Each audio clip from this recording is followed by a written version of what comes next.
Name is Tyrone Squires. I'm Managing Director of Transparent RX. And the title of the webinar you should be able to see there from your desktop. Just a couple of house cleaning items before I get started. I anticipate maybe, I always say this, 30, 35 minutes, but then I end up going an hour.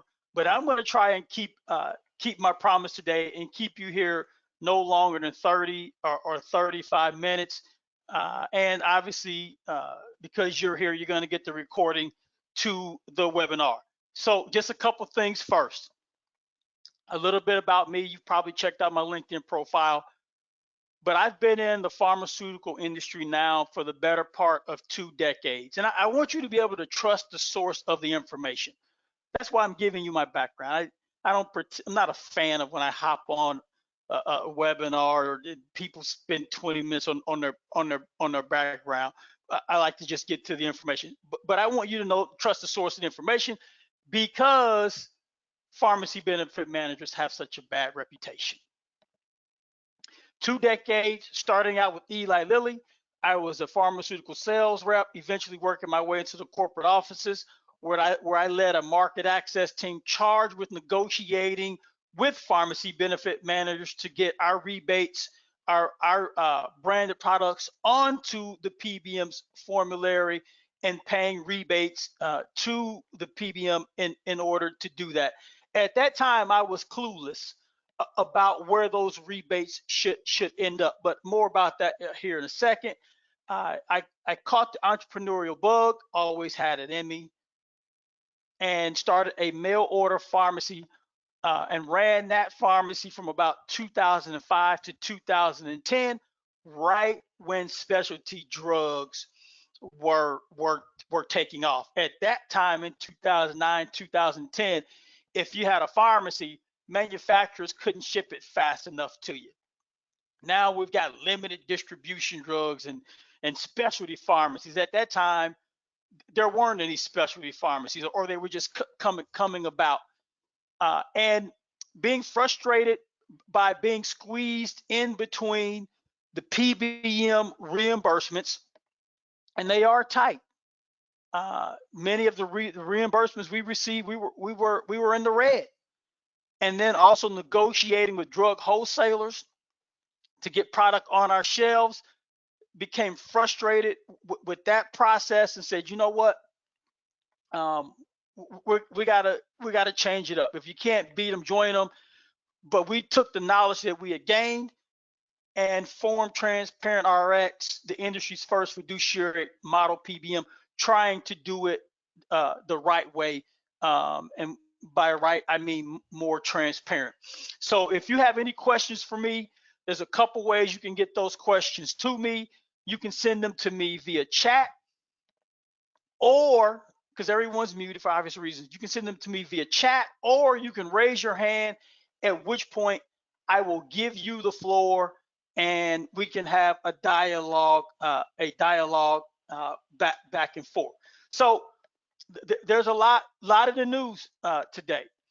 I don't even have a fraction of some of the information that's out in the news today about trying to clean up the pharmacy benefit management space and bring radical transparency to the space to get drug costs lower, and alternatively to improve patient outcomes. And so what I want to talk to you about today is, I want you to know how PBMs make money. I want you to feel something other than indifference about what you learned today, because without that emotion, without that fire in your belly, you won't take any action around it.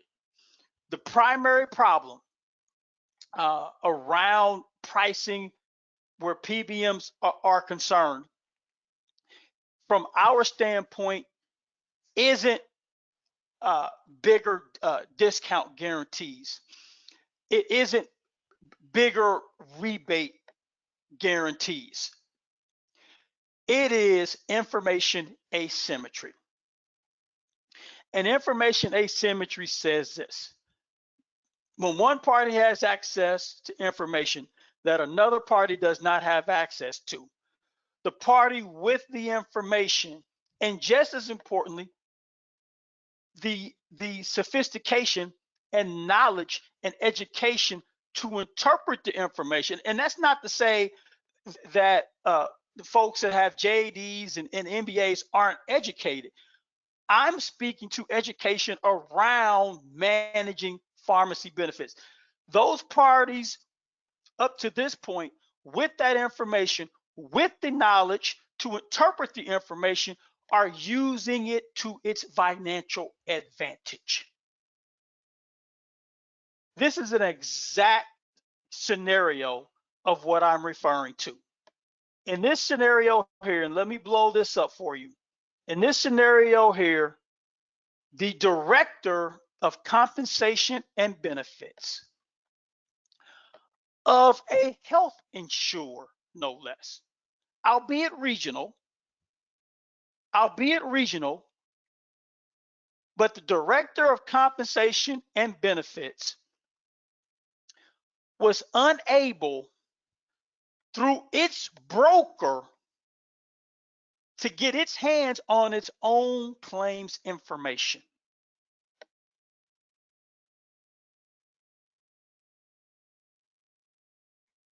And the broker is suggesting that they're having difficulty from getting it from within its own consulting arm within its own company. That's not an unfortunate situation. That's not an unforeseen situation. That is the strategy, folks. We're going to keep the information so that you can't determine then how much we're making. Because if you're able to see or determine how much we're making, you might be disappointed in what you've come to learn.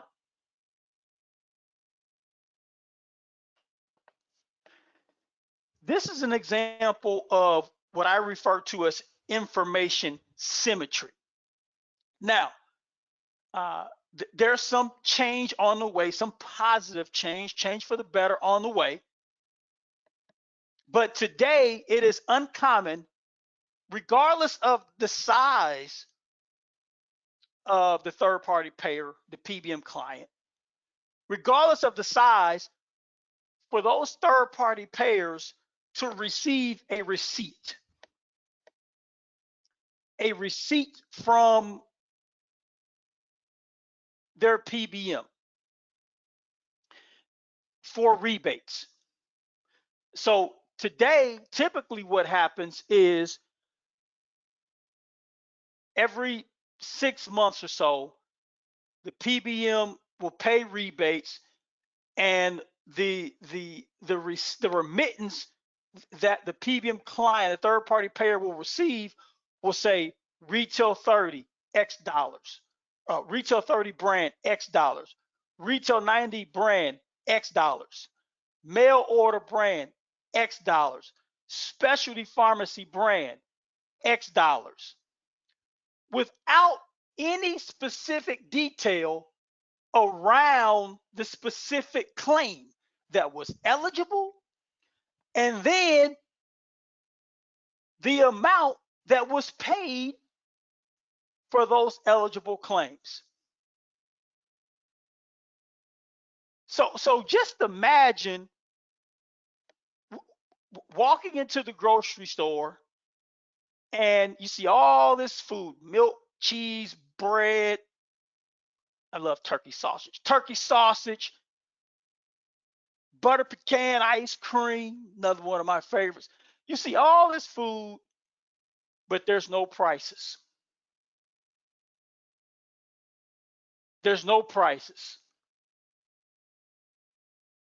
Would you buy it? No. Would you ask some questions about what does this cost? Yes. And if you walked up to the cash register without prices and was given a receipt with just a single line item on it, $250, would you accept that? No. That's the scenario being played out where rebates are concerned.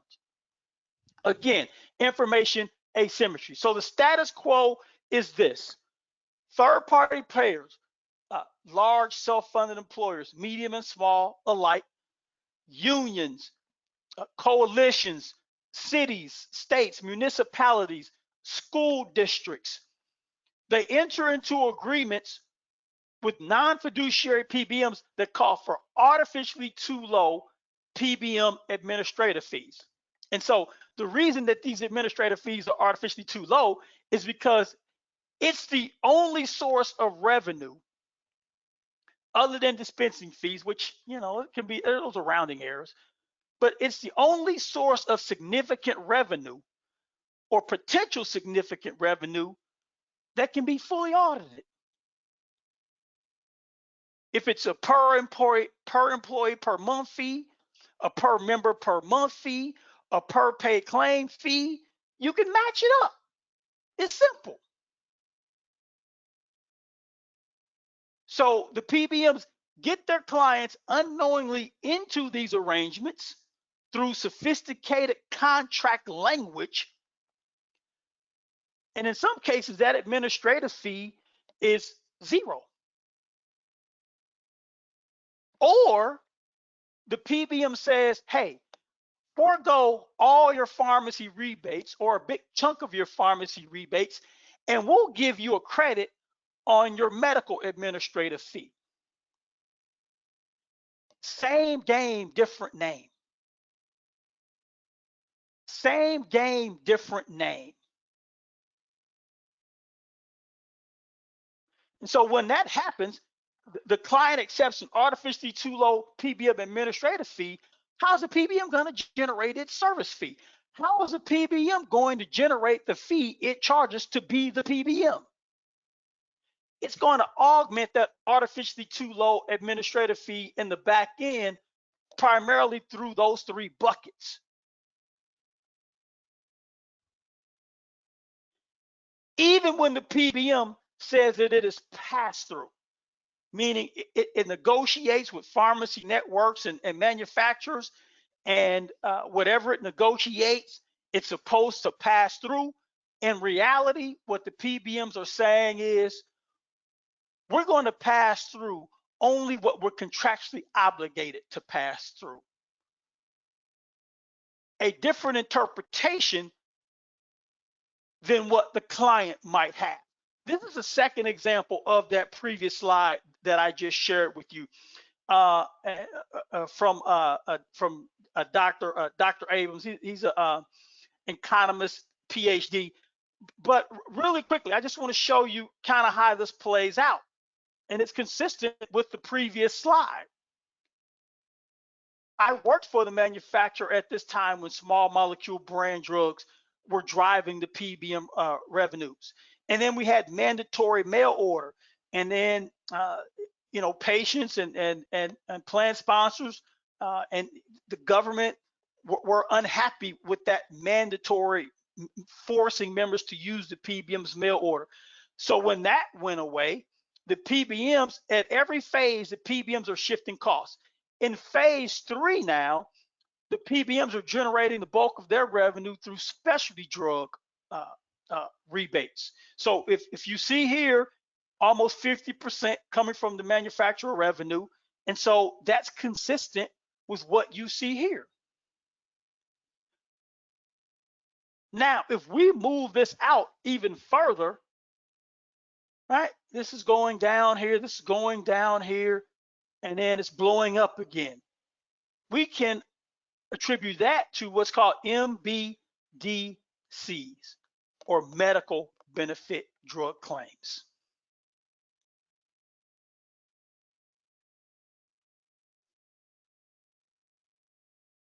It's no coincidence that 80% of the pharmacy benefit market is controlled, well, by just 3 PBMs. Not mad at them. Not mad at them. Actually, I'm a little jealous.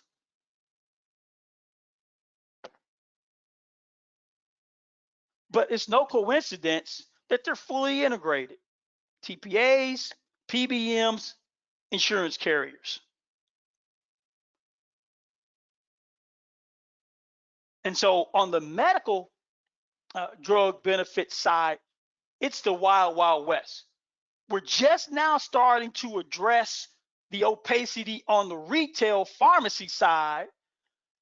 The PBMs now are already 5 years ahead of that, and they've shifted costs to the medical side or shifted their fees to the medical side because they want to profit from information asymmetry. So again, it may sound like I'm bashing PBMs. I'm not. I believe in the business model.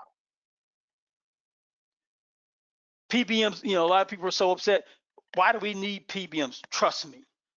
I've been an owner of a pharmacy. You think PBMs are bad, leave it in the hand of pharmacists. There has to be checks and balances throughout the entire value chain. So my key issue are the hidden cash flows to PBMs that augment the artificially too low administrative fee. You got to be able to understand the business model. Let me run through this really quickly. When I say business model, I'm referring to the PBM business model. From a contracting perspective, we contract with pharmacies in order to have sites from which prescriptions can be dispensed to plan participants. We have to have clients to provide those services to. Those clients are third-party payers, health plans, and you can see that here. The money flows like this. We reimburse pharmacies for the prescriptions that they dispense. Unless a PBM owns a specialty pharmacy or chain pharmacies or a mail order pharmacy, my PBM owns none. It is a potential conflict of interest, no question about it, but it's not illegal. Unless the PBM owns pharmacies, we never control the product. We don't make the product, we don't stock the product. But we behave as if we did all the R&D and charge as if we did all the R&D to bring this product to market.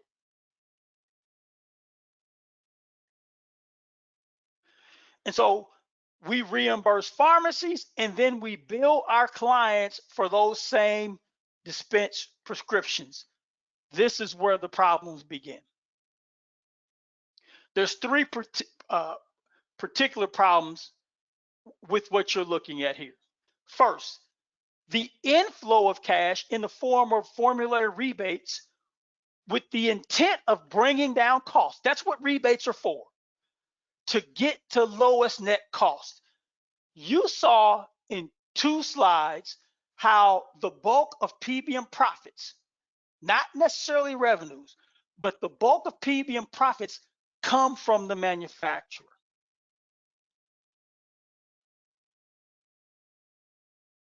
If the bulk of PBM profits come from the manufacturer, that means the money the manufacturers are paying, the PBMs are keeping for themselves and not passing it on to or through to their clients. That increases their costs. The second problem is the outflow of cash for the cost of goods that the plan sponsor pays is too high. A little bit more about that in a second. But the third reason, which isn't as obvious, is look who sits atop this entire system. You do. Your clients do. Employers sit atop this entire system, yet know the least about how it works. The money flow and the contracting. That is a recipe for what we have today. Everyone's up in arms because the PBMs have leveraged information asymmetry. No one's using the phrase, But that's what's happening, either through legislation and for us, more education. Slowly but surely, the book on information asymmetry is being shut.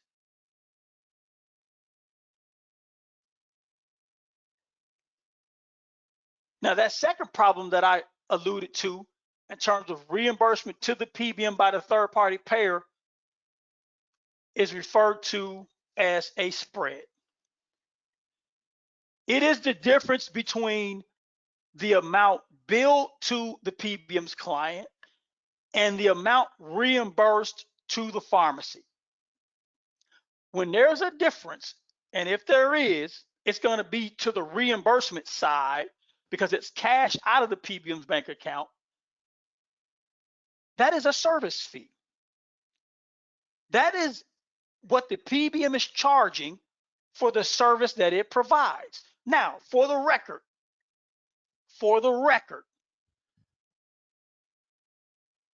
let me get this out of the way. Rebate attrition, meaning the PBM is keeping 50%, is generating 50% of its profit from rebates or manufacturer revenue, synonymous, and not passing those refunds, or in other words, rebates, back to its clients. Spreads.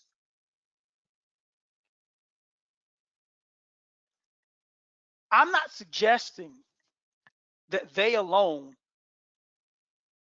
and the PBM profiting from them is bad. What is bad is the client not knowing what those monies amount to. If a client says, we don't want to pay an administrative fee, we know you need to make money, go ahead and make your money from spreads, a spread pricing arrangement, in other words. But you have to allow us to see the documentation for auditing purposes. We want to know exactly how much you're making from spreads, and we want to put a ceiling on it. And if you go over, then that overage goes back to us. That's not bad. If that's what the client wants and they know how much money the PBM is keeping, that's not bad. But that's not what's happening.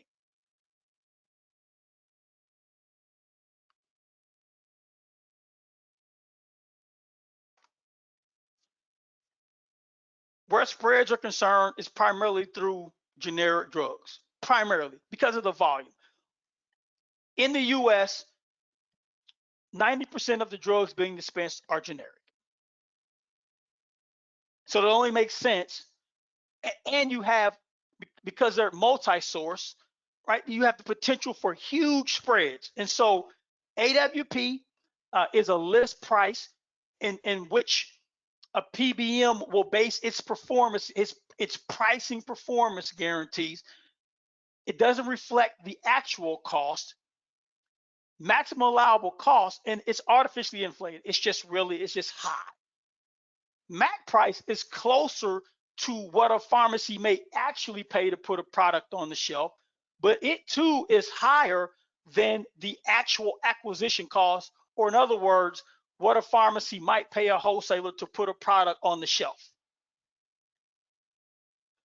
So let's take a look at how spreads manifest. Spreads aren't a billing error. It's a hidden cash flow tactic.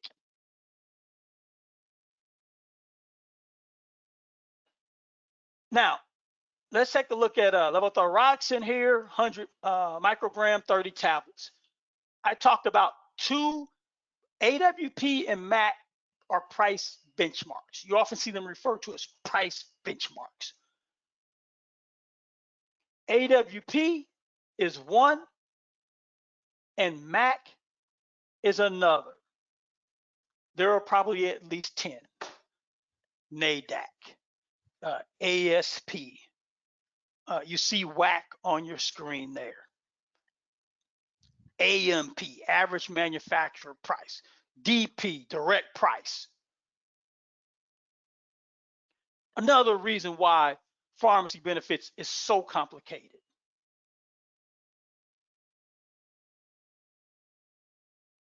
A knee replacement is a knee replacement. It'll cost different, you know, depending on the site of care, you know, but a knee replacement is a knee replacement. There might be 20 different drugs to treat an ulcer, all with different prices, all with multiple prices. So AWP is the primary benchmark being used today. Again, it's artificially inflated. MAC is primarily for generic drugs, some multi-source brands on the MAC list. But let's take a look at how this plays out. Levothyroxine, you can see here, AWP 561. Let's call it 560.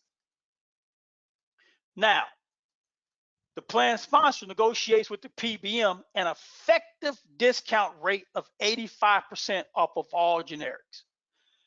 So at the end of the year, if some generics were billed at 83% and others were billed at 87%, the PBM's goal is to get to 85%. Now, there's lots of other games that PBMs can play to generate spreads. We don't have time for that today, but I just want to make you aware of spreads.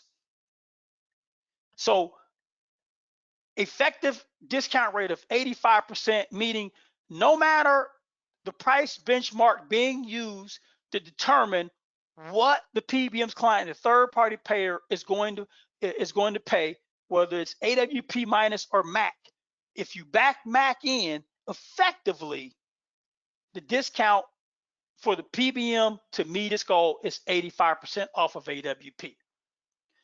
85% off of AWP in this scenario, let's keep it simple. Let's call it 475. That leaves $85. Oh, but the PBM hasn't yet reimbursed the pharmacy and paid a dispensing fee to the pharmacy. If you look here,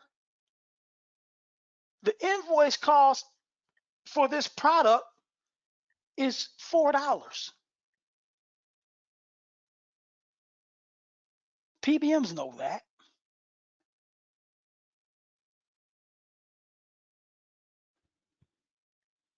The PBM could theoretically reimburse this pharmacy on 100% markup. And by the way, that rarely happens. If it does, it's a mistake by the PBM. They just haven't updated the system or something.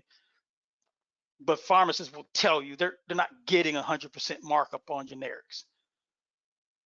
They'd be happy getting 25 or 30 on a generic.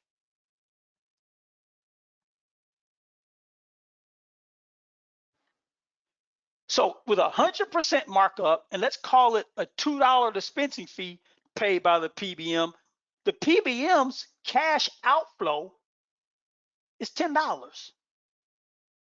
That leaves a $75 spread on a product that only cost the pharmacy $4 to put on the shelf. Does this happen? Absolutely. But what you would typically see are spreads somewhere between $2 to $8. If they're occurring, $2 to $8 per claim, but you will see some claims that will hit $75 or more for sure. Okay, let's say that this product is on the PBM's MAC list. So its cost is going to be based upon the MAC list price. A few things about MAC list coming up. So let's say that the MAC price for this product is $15. The out-of-pocket to the PBM doesn't change. The PBM now keeps $5.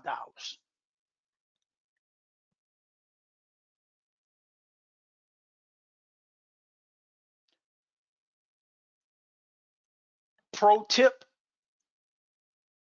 most pharmacies, well, I haven't counted, but the contracts that I've seen, many pharmacies are contracting with PBMs not based upon AWP, but WAC. If the PBM is reimbursing the pharmacy and there's no requirement for that PBM to eliminate spread pricing, if the PBM is contracting with the pharmacy called the contract rate based upon a WAC reimbursement,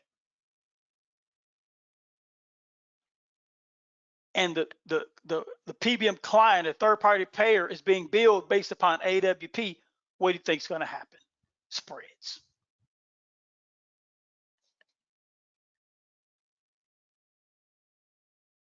State of Ohio. A lot of companies believe this isn't happening to them, believe themselves to be too sophisticated to fall victim to spread pricing. The state of Ohio has more resources than any of these companies. Smart people. Governments lead, at least where pharmacy benefits are concerned, public companies in terms of pharmacy benefit expertise.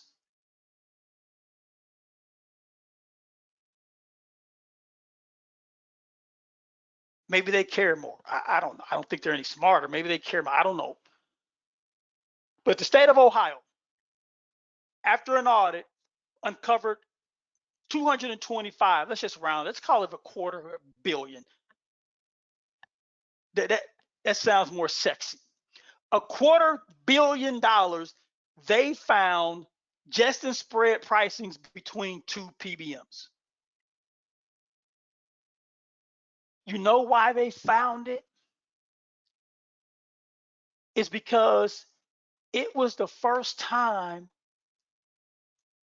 that they decided that they weren't going to lead with discounts off of AWP guarantees, minimum or increased rebate guarantees. The state of Ohio wanted to know exactly how much they were paying these PBMs. Why did it take 2 decades? They wanted to know how much they were paying these PBMs.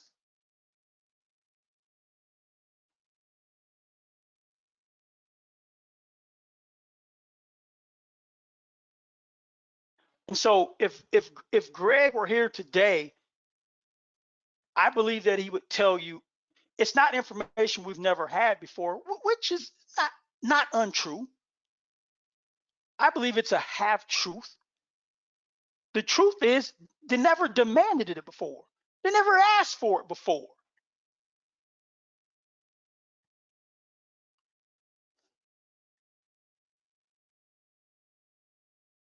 And this is public information, by the way. And so misleading contract language, I'm going to speed to this and hang in there with, I'm going to wrap up here on a strong note. Misleading contract language, I talked about MAC lists, I've talked about rebates.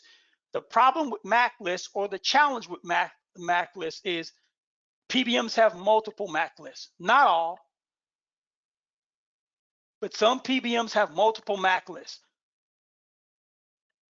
The employer's MAC list is less comprehensive, meaning there's not as many generic drugs on it, and less aggressive, meaning that the prices are not as low as they are with the MAC list between the PBM and the pharmacy. Yes, PBMs have MAC lists, and that's how we reimburse pharmacies to keep it fair and equitable.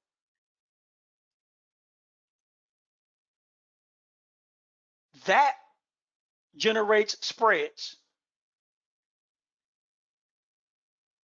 In a request for proposal, a competitive bidding process where you or your client is going out and you might be looking to hire a new PBM or replace your incumbent, or maybe you're going from fully insured to self-insured and you need to have your own PBM and have the paper with the PBM yourself.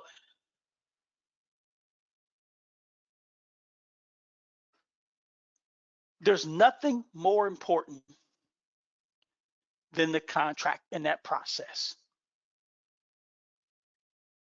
The contract sets the foundation for whether you pay a fair price or you overpay.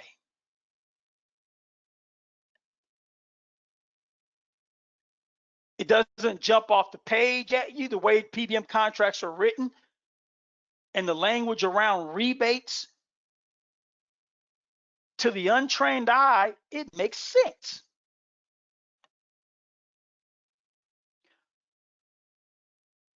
PBMs and manufacturers, and I've been at that table, and it's led by PBMs, and they say, the manufacturer says the amount we're going to pay is finite. And the PBM says, okay, I want you to put 20% in price protection rebates, put 20% in access rebates, put 20% in market share rebates. Oh, and let's make this even more opaque. Put another 40%, put 40% in administrative fees. That'll trick our clients. They'll think it's the administrative fee for the pharmacy, the services, the account management, the call center, the claims adjudication. But no, this administrative fee is the manufacturer administrative fee, which is completely different.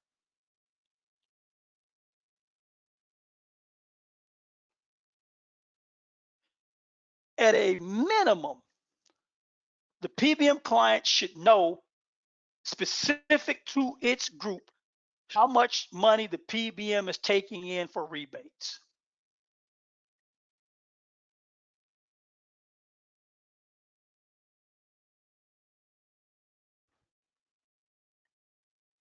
Not passing on to the client, how much is it taking in aggregate, and what part of it is it keeping for itself? You might be surprised at how large, despite all the talk, oh, we're keeping 2% and we're passing 98% back. Which 98% are you passing back?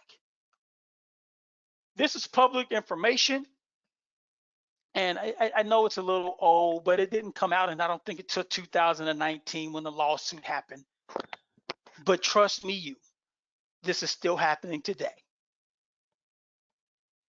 Express Scripts sued this specialty drug manufacturer of Kaleo,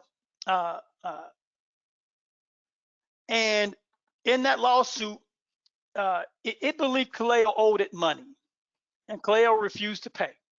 Because of that loss, rebates, and because of that lawsuit, the information was aired. It's public. Now, they redacted some of it, but there was a lawyer that could read between the lines and crunch the numbers, and this is what they came up with. And what was discovered was the formulary rebate that Kaleo owed was here, but the manufacturer administrative fee dwarfed the formulary rebate. So in many PBM contracts, it says you're not entitled to the manufacturer administrative fee, only the formulary rebate, in so many words. And it's kind of glossed over because the plan sponsor is thinking, it's insignificant. We want the formulary rebates.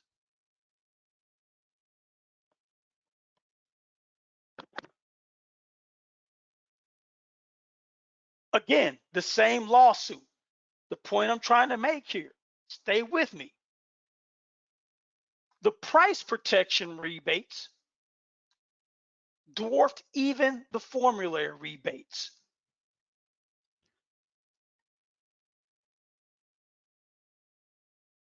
Price protection rebates, inflationary rebates, same thing, is if the manufacturer increases the price of a product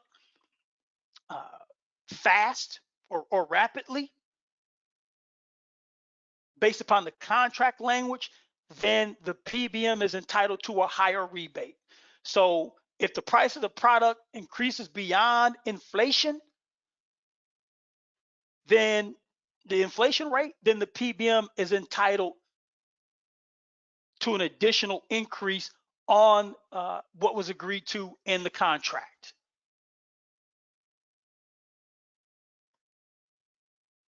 outcomes-based rebates. Been going on for more than a decade, about 12, 13 years now.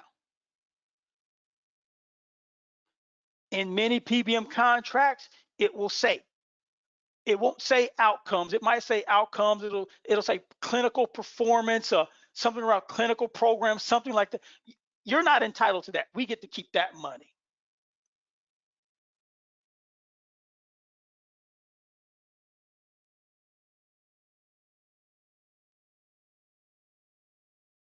And it'll be based upon the performance of a specific drug. And when that drug doesn't meet the agreed upon metric between the manufacturer and the PBM, then either all or a portion of the cost of that drug is refunded.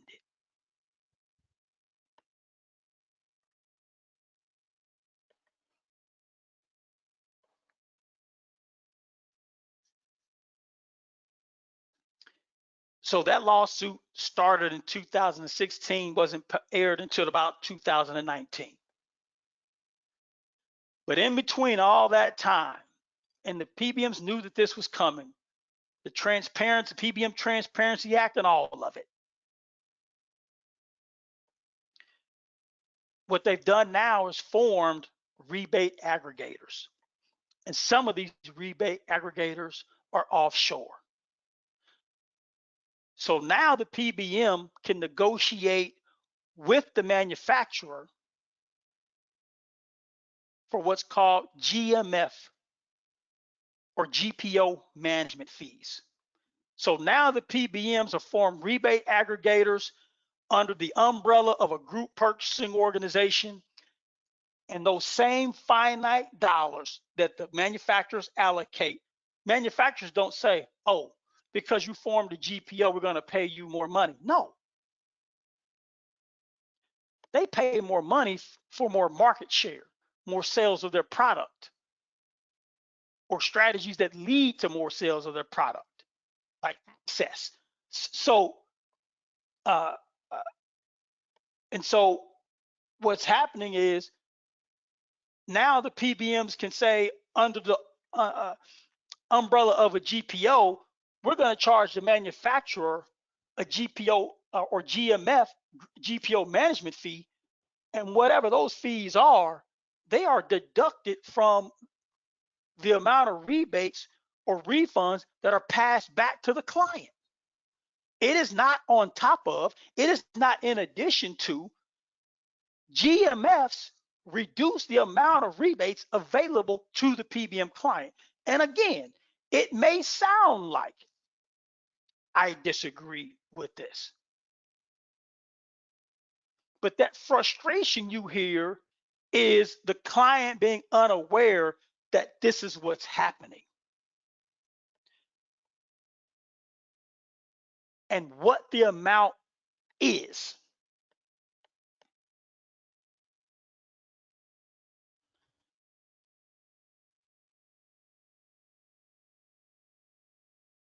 The bottom line is, like the state of Ohio, clients of PBMs must know at the end of the day, no matter the source of revenues, what the PBM is keeping in its bank account for the services that it provides. You want to get to lowest net cost? Start there, like the state of Ohio. When the state of Ohio uncovered that $250 million in just spreads, they hadn't even looked at rebates, they terminated the contracts on the spot. They had a meeting. Is this fair or unfair? They quickly determined that it was unfair and an unreasonable amount to pay for spreads and renegotiated those deals. The significance of the PBM's management fee, and this again boils down to information asymmetry, or in other words, information failure. The amount that the PBM keeps for itself is hidden here in the plan's final cost.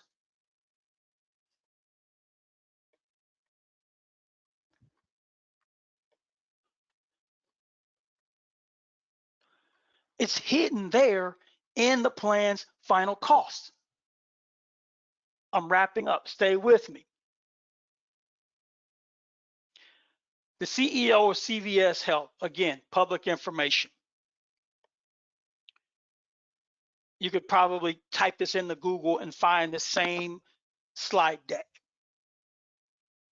Said during a Q2 2018 earnings call, this is what the CEO of CVS Health said.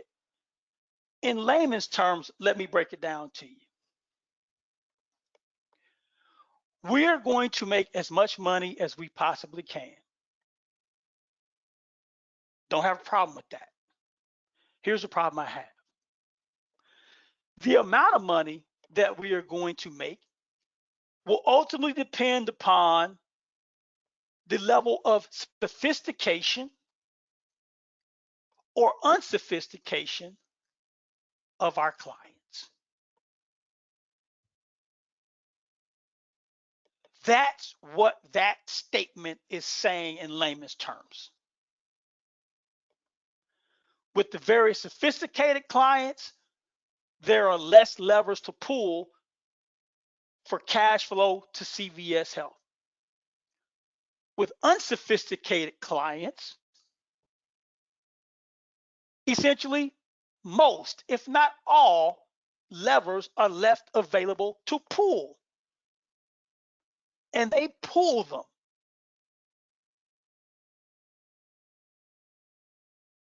Despite what the salesperson might say, because many of them, to no fault of their own, have no idea what the contracts are really saying.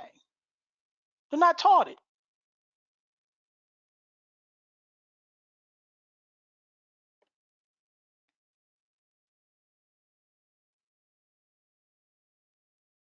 The amount the PBM keeps for itself, we've come up with this acronym: earnings after cash disbursements. Everything in green at some point lands in the PBM's bank account. DIR fees, direct, indirect remuneration, fees that are clawed back from the pharmacies months after the claim was adjudicated.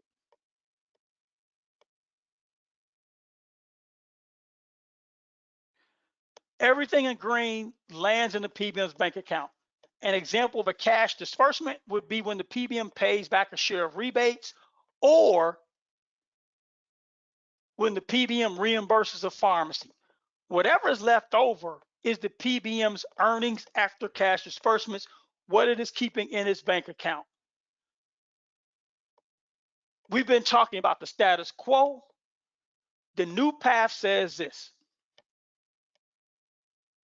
the PBM makes money one way. That's the highest standard of care that anyone who's been entrusted with money could have, fiduciary standard of care. Right below that, so fiduciary standard of care, doesn't matter how sophisticated or unsophisticated the client is, the PBM has got to do the right thing by them first and foremost, even above themselves. That's not what the CEO of CVS Health is saying in that statement, that earnings call. Which means that the PBM might have to take an L to do the right thing by the client.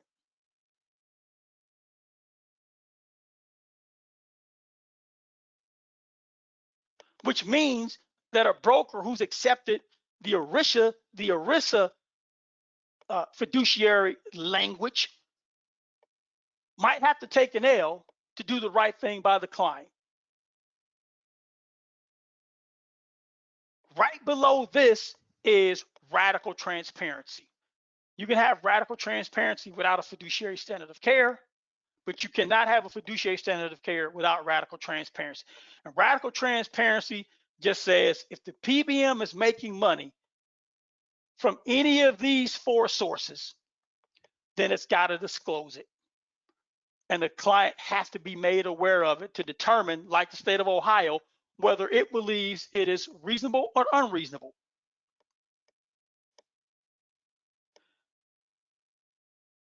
The fiduciary standard does this. We brought this client in, PM 5788, in 1 year, we dropped it to 2312. all in.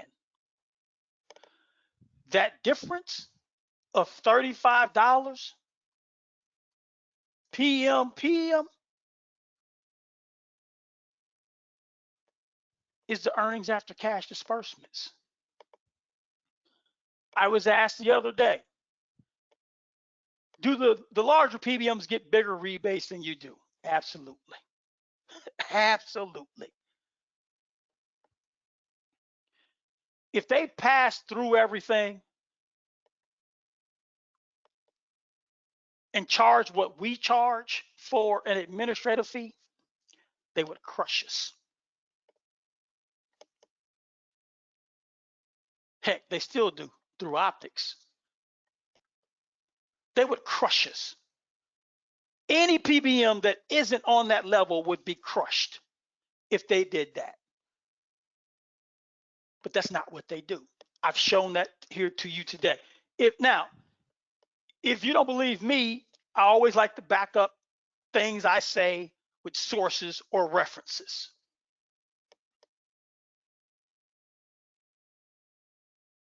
And it just boils down to one thing.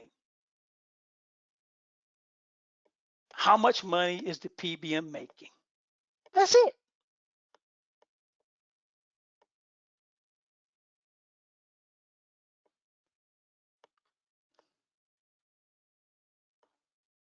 That's it. And so, and I'm wrapping up here. And I told you, so I said 30, 35 minutes. At least it won't be an hour today. But listen, the readiness to initiate change scale around managing pharmacy benefits. Listen, you've become aware that a problem exists. That's why you're here today. That's why you're here today. You're contemplating doing something different, preparing to take action.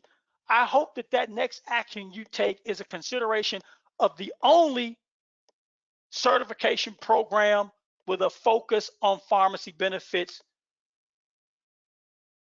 and improving it for the buyers. Or just boosting your knowledge in general, no matter what role you play. But we take a plan sponsor perspective. It ain't about Transparent RX. It is about you, period. And by the way, the university that we're affiliated with won't allow us to promote, so can't do that. The next class starts, I think, January, the second Thursday in January. $2,500, and I think as long as you enroll by October the 14th, there's a $500 discount. Then after that, there's a $250, and then within 30 or 45 days, the discounts go away. But the website is full of testimonials. I'm a graduate of Michigan State Business School. It's named after Eli Broad. He pronounces it Broad, not Broad. Wasn't until a decade after graduating I picked up his autobiography. He's the only human being ever to be a founder of 2 Fortune 500 companies, KB Homes, Sun Life Financial. He believes that education is the key to addressing skyrocketing healthcare costs. Knowledge, information. That's why I always get taken when I go to an auto repair shop, because I know nothing about cars. All I can do is talk loud and bang my fist on the table in hopes that I don't get a service I don't need. What ends up happening ultimately is I say, no, I don't need that, and I do, and I say yes to things that I don't need.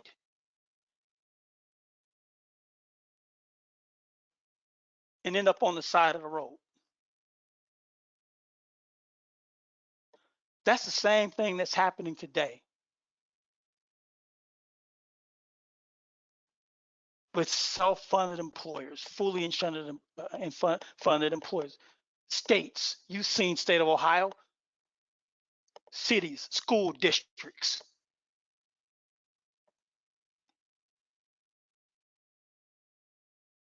Say they're unhappy, bang their fist on the table, PBM says, okay, we're going to increase your discount, and all is fair, except it's not. Costs continue to go up, no change, no significant changes. Don't be like me with cars. Get the education. All right, that's my time today. I'm going to stick around for a few minutes just in case any questions come through. I'm out on LinkedIn as well. And let's see here. Paul, I have unmuted you. You got to unmute yourself.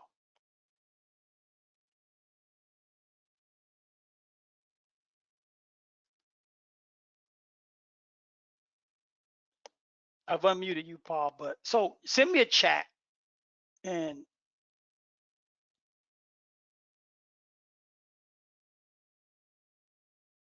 yeah, I've unmuted you on my end, Paul. I see you raising your hand, but your mute somehow is still on from your end. All right, how's that? Okay. Well, Paul, help me out. Why does everyone have trouble with their mute buttons? I don't know. You'd think by now we'd be onto this, but anyway, I just had a quick question. I got to jump onto another call. Are you going to be making this presentation available or a recording or some sort? Yeah, so tomorrow morning, you'll receive an email saying, thank you for being here. It won't be very noticeable, but there should be a view recording link in that email, and you'll be able to access it. Very good. I have other people in our organization I'd love to share this with. I appreciate your time and your education. This is just a start, my friend. Thank you for being here. I appreciate it. All right, got to run. Thank you. Yep. Pascal, what you got? Hey, Tyron, thank you for taking my question. Just a very brief one. You mentioned of course, the new transparency law of 2020, 2021, right? The CAA and so on. Mm-hmm. Are you saying, and then you said, you talked about the rebate aggregators saying that they are offshore. Mm-hmm. I mean, I'm very intrigued by that. So I'm not, I'm not surprised by the greediness of PBMs, that I know. But I'm surprised that the new law would not cover that aspect of finding a new way, right, to work around basically the law and kind of making more money on the back of our clients, right? So can you speak to that? How is that legal, in other words? Yeah, and so all I can say, Paul, is probably not the answer that you want, but it's not illegal. Okay. And my experience around pharmacy benefits, and by the way, my understanding is that those who want to maintain the status quo are finding ways around abiding by even CAA. They find loopholes in the language. The PBMs moving their rebate aggregators, and you can go and do some research on the names that I shared in the video, like Ascent and others. And really, it's nondescript. You won't find a lot of information, but you will find that they are based, overseas. And so they moved there before these laws have started to come in place. The PBMs know that these things are coming. It's incredible. They know that these things are coming. That's why they have people at Capitol Hill every day. Yeah, exactly.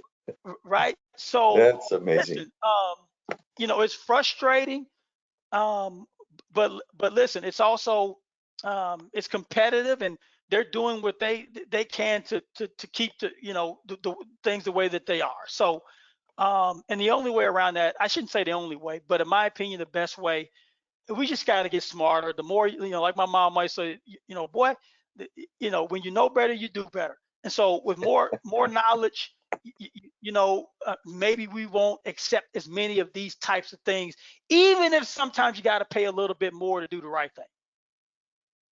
I'm with you, Tyron. Education is the key. Yep. Agreed. Yep. Thank you very much. right. Very interesting, by the way. Very interesting. Thank you so much. You're welcome. Thank you, Pascal.